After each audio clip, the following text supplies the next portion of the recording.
ఆందోళనతో కాంపకోలా అపార్ట్మెంట్ ఊగిపోతోంది. పరిమితిని మించి ఉన్న ఫ్లోర్స్ తొలగించాలంటూ సుప్రీం ఆదేశాలతో రంగంలోకి దిగిన ముంబై మున్సిపల్ అధికారులకు కాంపకోలా వాసులు చుక్కలు చూపిస్తున్నారు. తమను నిర్వాసితులను చేసే చర్యను ఒప్పుకోమంటూ ఆందోళనకు దిగారు. దీంతో సుప్రీం ఆదేశాలు అమలు చేయలేక అపార్ట్మెంట్ వాసులను అడ్డుకోలేక తలలు పట్టుకుంటున్నారు అధికారులు. ఇక చేసేది లేక కోర్టు ధిక్కార కేసులు నమోదు చేస్తామంటూ బెదిరింపులను మొదలుపెట్టారు.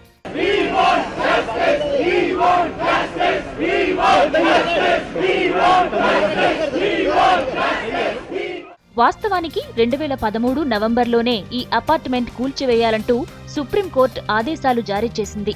కానీ నివాసితులంతా కోర్టును ఆశ్రయించడంతో మే 2014 వరకు టైం ఇచ్చింది. అయినా ఇక్కడి నుంచి ఎవ్వరూ కదల్లేదు.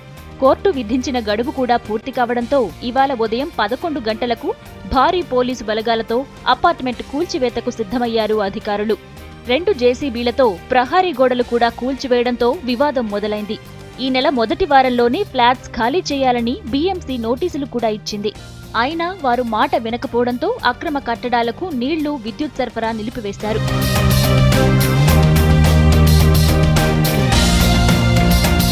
కాంపకోలా కాంపౌండ్ కన్నీటి వ్యధ 2005 నుంచే కొనసాగుతోంది. 1980లో కాంపకోలా అపార్ట్మెంట్ ను ప్యూర్ డ్రింక్స్ లిమిటెడ్ నిర్మించింది. నిజానికి భవనం నిర్మాణానికి కార్పొరేషన్ కేవలం 6 అంతస్తులకు మాత్రమే అనుమతినిచ్చింది. కానీ బిల్డర్స్ 17 అంతస్తులతో ఒకటి, 20 అంతస్తులతో మరో భవనాన్ని నిర్మించారు.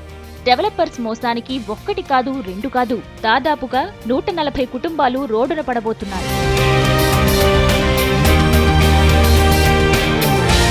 ఈ వ్యవహారంలో పొలిటికల్ ఎంట్రీ లేకపోవడం కొసమెరుపు.